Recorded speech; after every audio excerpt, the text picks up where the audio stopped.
Welcome, lords and ladies, back to the realm. I am the Goat King, and today we have an honored guest today. Mark, would you like to tell us a little about yourself? Hello, my name is Mark, and I am the local disaster tour guide. That's right, I am a storyteller who prepared for this collaboration by just watching the movie Pacific Rim on loop for 3 weeks. So, I was absolutely thrilled when I got my copy of Tech Revolution just a little bit early, and I was even more thrilled when I got to run a short campaign for Tech Revolution using the mechs within. And since you've done so much research with Pacific Rim, would you like to tell us the big picture about these very large machines of war? Well, if you want to understand mechs, I can recommend Pacific Rim. I can recommend basically every anime ever, Transformers. Basically, if you are a fan of punching giant monsters with giant robots, this is the rule set for you. And by the way, the Transformers nod was not just me making a joke. They actually reference in this book having vehicles that can turn into combat mechs and the rules that you might want to use for doing so. Paizo has given us the rules for allowing our player characters to punch above their weight with the help of massive machines of war. And above their weight is no lie whatsoever. You literally punch 3 levels higher on the difficulty scale. Now, within these rules, is building mechs hard? Is it a difficult thing to do? Am I going to have to spend an hour working on it before I can present my players with a Jaeger of their own?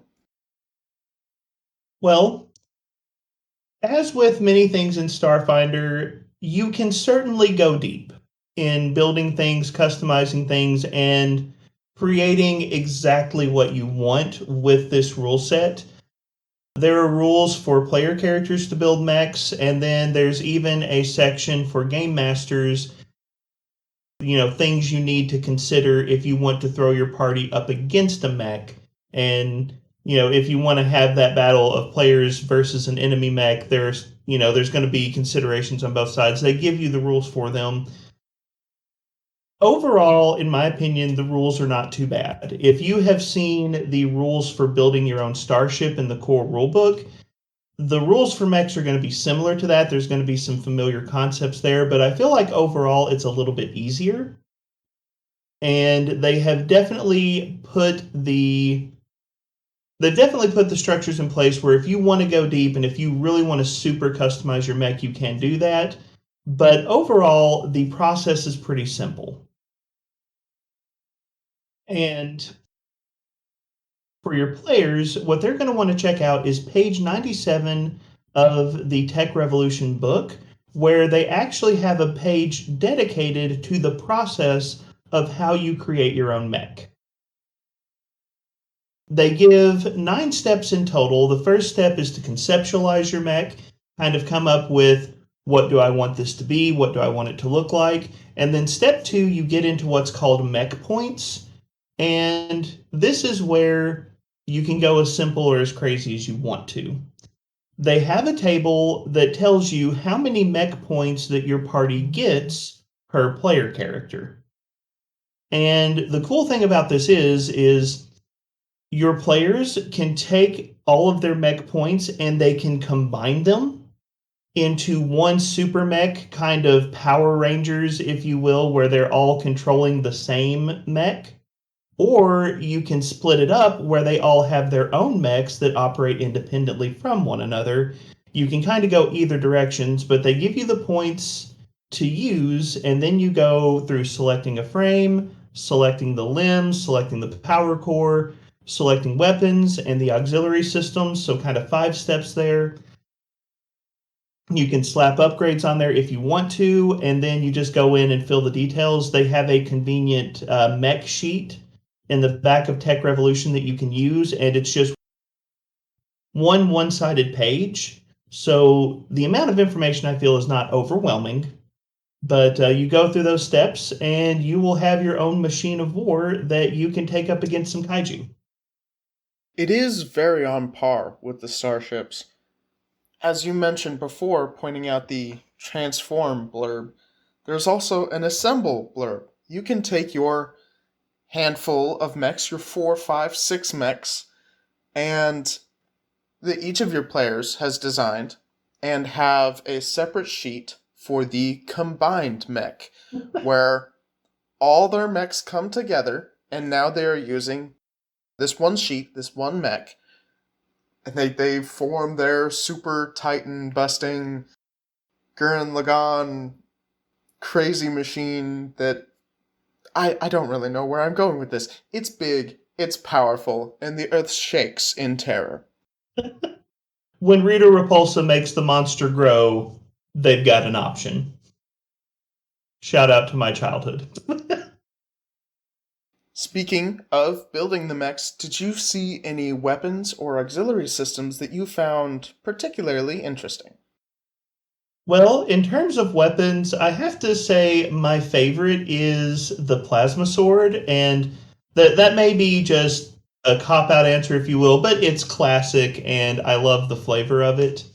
And one of the cool things about this is the weapons are designed as there's sort of a base stat block that can be modified by other things. And so if you want your mech to have a plasma sword, they give you the basics on it, and then you have the instructions on how to scale that plasma sword to whatever level the mech is or whatever options you might be using. And any kind of weapon that you enjoy, you can do that for. So plasma sword's my answer on the weapon because I just enjoy the classic. In terms of auxiliary systems, my favorite is a throwback to one of the meanest things that I ever did as a game master. I love the Cloaker auxiliary system because who says the giant machine can't stealth? And I have a player that if they see this video, they are going to yell at me because they know exactly which session I am referencing. I didn't pick a favorite weapon for myself, but I will attest that plasma sword. My players used it to exceeding effectiveness with their mech. And to this day, sometimes I'm not sure if I was rolling correctly with critical damage, but I'm pretty sure it doubles. I'm pretty sure it follows the exact same rules. A tier 5 mech with a plasma sword rolling a crit. If I remember correctly, they did something like 70 damage. That sword is nothing to blink at. It may be a little basic by some people's standards, but it is effective. Classics are classic for a reason. For auxiliary system, my favorite was specifically the system's jammer, which is almost like a reverse of the cloaker. The system's jammer causes the enemy mech to be blind and deaf, as well as losing any of their blind sight abilities. Nice. Okay, so we've kind of talked about the options that players can use to build mechs, but let's flip it over to the game master side of the equation. NPC mechs, the enemy mechs, if you will. Do you want to talk a little bit about how to build, balance, and use those in a story? There are three basic ways you can set up an NPC mech. The first is to take one of the example mechs and throw a couple operators in it, and you immediately have a mech that can jump into the game. Second option, you can literally just build the mech with all the same rules that the players use, and balancing for number of operators, which there are rules for, describing as you have more operators, the CR level, the difficulty that this enemy mech will be, goes up because each operator is an extra action every turn. But by far, probably what I think is the best way to do it, it's the recommended way, and it's also a little faster than going through the whole building process. Described on page 109, there is a method that utilizes the rules from the Alien Archive and how you build aliens and other monsters using those rules from there, with just a few modifications to get in all the mech stats. Mm-hmm. Doing it this way allows you to have a more finely tuned mech enemy that's also customized. For instance, I made a very large scorpion-like corpse fleet mech that had a plasma sword on its tail, and do it more quickly than using the full mech rules. Not long ago, I did a game where, and this was actually before Tech Revolution came out, so I kind of enjoy the fact that Paizo's system ended up so close to what I did. I needed mechs, so I just took the rules for different dragons and modified them a little bit for operators, and it works. It works really well, and it plays out very neatly. Mine was a bit rough because I was just doing it off the cuff, and so I'm glad to have the official rules. But yeah, you can definitely, as a game master, I need a mech, and that mech conveniently looks like page 248 of. Absolutely, absolutely. You probably miss out on a few things that were added in the official mech rules, being having a hardness and shields and the various special actions a mech can take. But other than that, that is an excellent way. If you need a really quick thing, just pull in a big monster and reskin it. Mm-hmm. That's a good rule for any enemy. If there isn't something exactly what you're looking for, find something with stats that are close enough and reskin it. It's the art of being a game master, as it were. Now, Tech Revolution does include several sample mechs. Like you mentioned, you can just drop them in and they're ready to go. Do you have a favorite? Absolutely. And as I mentioned before, I built a Corpse Fleet sort of Scorpion mech. That's Mm-hmm. because I really like the Corpse Fleet mechs. The Fated Ossuary is a tier 3 mech. It is my favorite example mech. And the reason is just because these skeletonized Corpse Fleet mechs really stretch what I would normally imagine a mech should be. It's not this heavily armored thing. It's got literal holes in it. It is Swiss cheese. It's very cool and it's very creepy if used correctly. And not to mention that the Corpse Fleet method for having a cockpit is literally just a pod tucked away somewhere in the body of the mech that you have to like pull back flaps of almost flesh to get to. That is on point flavor for the Corpse Fleet. I agree. My favorite NPC mech, I think it stands out for me for a similar reason, although it's not one of the Corpse Fleets. It was the Xeno Warden mechs that they include in this book. They have the mechs that you expect. They have the Vescarium mechs, they have the Hell Knight mechs, and the Abator Corps. And I love Abator Corps. That's one of my favorite organizations ever in an RPG. But you expect those organizations to have those big hulking metal machines of war. I didn't expect the space druids to have mechs, but they're driving around a tree and using it in a fight, and that is so beautiful to me. And I think that is an excellent example of how adaptable these rules are, you know? Absolutely. It's this force of imagination is one of my favorite things with Paizo is that we get these crazy things. Like the Skyfire Legion mech is this absolutely bizarre looking thing on page 123. I don't even really know how to describe it other than it has 4 legs and a weird face. We get really crazy things, and we also get, like you said, the Abadar Corps, or even the Aslanti. Their mechs look like they're straight out of Pacific Rim. Like, there's a wide variety of options and things you can build with the rules, and they've put it on showcase for us.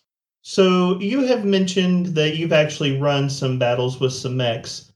How easy or difficult is it to balance encounters involving mechs? I would say that if you follow the suggestions in the book, it's fairly easy, keeping in mind that players equipped with a mech hit at 3 levels higher than their average party level. If you do like I did, however, you might have some struggles. I decided I wanted a campaign where half the party was in a mech and half was not in a mech. I envisioned a military special forces group with the mech and its operators and its supporting crew. That caused me some problems. I must admit, it caused me some problems. Because mechs hit so hard, in an encounter, either the players outside the mech couldn't achieve much of anything, or the players inside the mech, it was way too easy and they wiped through everything super fast. Especially with the plasma sword I gave them. Now, from this experience, I would recommend that any side of the conflict should either be all in a mech or mechs or all out. You can totally have one side with mechs and one side without, and as long as you follow the balancing rules, you'll be able to have an interesting combat. Players going up against a mech or a mech going up against a monster, fantastic examples. But having the individuals in the group be separated between being in the mech and out, it makes things a lot more difficult than they need to be. Mm-hmm. Of course, if you really want to go down that route, what I found success in doing was splitting the party, funnily enough.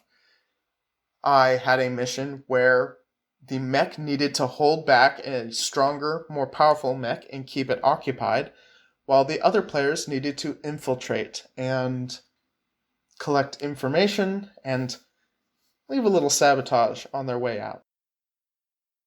I have found the same thing. Now, granted, my encounter with mech rules was me homebrewing because Tech Revolution wasn't out yet. But the way I ran mine is the players had an initial encounter that was just the players on their own versus the monsters. There was no mech involved. And then the second encounter, they got to bust out the mech and they got to battle a much larger monster. And then for the final encounter, they had to go inside of a location that was too small for the mech to enter, so they were back on their own. And so I kind of, I varied in mech, out of mech to, give different types of encounters. But I agree. I think because mechs hit so hard, you want everyone either in the mech or out of the mech. All right, so earlier you mentioned something, and I think this is a nice point to touch on the concept of operators for mechs, because you can have where one person is controlling a mech by themselves, but you can also have where a team of people are controlling a mech together. And I think that Paizo did a good job making the rules flexible here so that you can have those different styles. The basics of how this works, if a mech has an operator at all, every turn it will get a move action and a reaction. And then its operator can spend their full round action to give that mech either a standard action or a move action as well. And if you have multiple operators, this can stack up. So if you've got 3 people that are operating a mech, all 3 of those people can give that mech an additional action. They do balance this out by saying that a particular system on a mech, like one of its weapons, can only be operated once per turn, but you can have a mech that can get multiple actions per round, 3, 4, 5, 6 actions, depending on how many people are controlling it. And so you have mechs that can unleash just absolutely absurd attacks or absolutely absurd actions all in one go because so many of the operators are activating so many different systems inside of that mech. And that is very true. You can get anywhere from really, really fast mechs to mechs that put out an absolute arsenal. One note on the weapons: while each weapon can only be fired once with a standard action, if you spend a full action, which for the purpose of mechs, a full action is a move action and a standard action combined, or 2 standard actions combined, you can fire the weapon multiple times. However, you take the normal -4 multiple attack penalty that you would get for firing a weapon multiple times as an individual person. So that's the basics of how mech actions work, but there's a little bit more to it. Your mech's core provides the power to, you know, allow the mechs to function, but it also generates additional power, which is measured in power points, and these power points can allow your mech to perform some special actions. Can you tell us a little bit about that? Absolutely. These special mech actions are really useful and they allow you to add a little bit of flair and a little bit of extra oomph where you feel you need it in your mech fight. One that I specifically use all the time is aim. This only costs 1 power point, so you're going to get to do it a lot. And you add a d4 as an insight bonus to your attack roll. It's pretty useful. Next up, we have Devastating Hit. After you know you've hit, but before you've rolled damage, you can spend 3 power points. So this is a pretty pricey one. And you get to increase the damage level of your weapon. As was mentioned previously, weapons for mechs are a basic stat block, and their actual damage is decided by their level in their stat block. When you use Devastating Hit, you increase their level of damage from low to medium, medium to high, high to extreme, or if you're already at extreme, you just add an extra damage die. Maneuver is a single power point action where, until the beginning of a mech's turn, you get to add any insight bonuses one of the operator has to a specific skill check. Next, and if you're one of my players, you'll probably be using this one a lot, Replenish. 2 power point cost, and you recharge your mech shields by a d8 and an additional d8 for every tier 5 and 5 tiers higher. Finally, in the basic PowerPoint actions is Resist. This is another single PowerPoint action where you add a d4 to a saving roll against a specific save. After that, we have 3 specifically special actions, one being Called Shot, where you spend either 1 PowerPoint or 3 PowerPoints, and on your attack, if you would cause a critical damage condition, you get to choose what part of the enemy mech takes the critical damage, excluding the cockpit and power core. Of course, if you spend the 3 power points, you can choose either of those freely.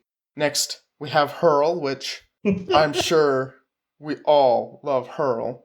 You literally pick up an item, maybe a car, maybe a boulder, and you throw it at the enemy. This is a full action that does not require any power points, and on impact, the object does damage for a weapon of the mech's tier at medium to both itself and the target. You can also pick up an enemy and throw them, but you'd have to succeed a grapple check first. But let's admit that's what we're going for. Absolutely. Of course, it's quite possible if you had an ally who was really, really, really, really, really tough, and they were really slow, but they wanted to get into the action, you could throw them too. That's true. Scan is a move action where you attempt a recall knowledge check against the enemy or object that your mech is using its sensors to study. On a success, you also get a +1 insight bonus to your next attack against it. And there's plenty of things to learn about your enemies because knowledge is always your most powerful tool. Repeated scans, however, require a power point more for each scan, just because you're trying to glean more detailed information. Okay, so this is something I think we've touched on here and there and mentioned a couple of places. I do kind of laugh at, I almost feel like Paizo deliberately tried to make mechs and player characters look very similar because mechs have SP and HP, but instead of stamina and hit points, it's shield points and hit points. And they operate much like you would think. The shield points are kind of like stamina in that they deplete first, and then when the shields go down, that's when the mech begins to take real trauma or real damage that will need to be repaired. You did mention earlier that mechs do have a hardness, and that hardness will decrease some of the incoming damage.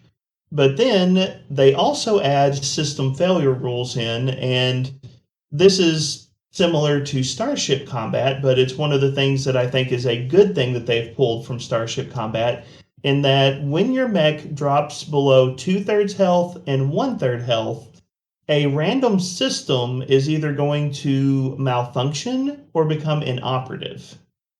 And so, your mech takes too much damage and suddenly your gun is bent and isn't firing the way it's supposed to, or the monster has just completely torn your gun in half and now you've got to use your backup weapon. And they've got a table that you can use to randomly determine which system is being damaged. Or, as you mentioned earlier, there's the called shot ability that can allow specific systems to be damaged, so players or enemy mechs can focus in on particular things if they want to do that tactically. One note I want to mention, it's a very small homebrew I used in the moment for my table because of that damn plasma sword. I ruled that on a critical hit, instead of doubling the weapon damage, I would inflict a system failure. Because 70 hit points of damage in one attack. It was very painful to watch my fated ossuary be sliced in half, as well as the individuals inside, so quickly. And as they sliced these... Mark, would you like to tell the people why cutting the mech in half with so much damage also killed the bone troopers? Well, the thing is, with extreme damage, you can actually get at the operators. Now, the good news is, typically when a mech drops to 0 HP, that doesn't do any harm to the actual operators of the mech. They give examples in the book of, like, if the mech is in water, the mech is going to sink, but the operators are not necessarily going to be taking any damage. And the operators can leave the mech and try to get out of whatever the situation might be. But when you have extreme amounts of damage, you can actually go over a threshold, and suddenly the operators inside of the mech are actually in danger, and they have to start making saving throws to avoid taking damage when the mech goes down. By the way, the rules that we're referencing here are a little bit hard to find, so if you're looking for the specifics, page 112 of Tech Revolution, that's where you can find this.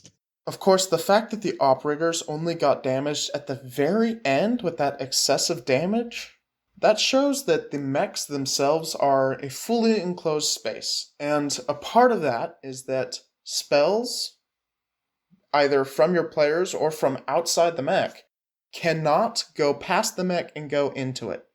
It is notable that mechs themselves have all the same immunities and resistances that any other construct would have, making them pretty tough against a lot of magic, and especially anything that's mind affecting, it just doesn't affect them. Mechs definitely dramatically alter the battlefield and the calculations that your party will have to make in terms of what they can use, what they can't use, and what they need to bring to bear to be successful in a given situation. Whether you're playing Pacific Rim against giant monsters or a group of struggling players against a massive machine that's rooting around in the trenches for them, mechs will change your game in sometimes ways you didn't expect.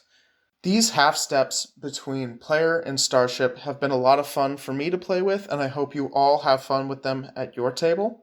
And I have to say, I am excited that I finally have my copy of Tech Revolution, so I'm not having to homebrew mechs anymore. This was a rule set that Starfinder needed, and I am super excited to be using this. My players are getting ready to start Attack of the Swarm, the adventure path, and I'm probably going to let them drive some mechs around in that AP at some point because it just feels right.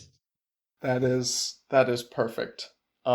Maybe drop in an abandoned Vesk mech, because their mechs may look just a little silly, but they're still absolutely awesome.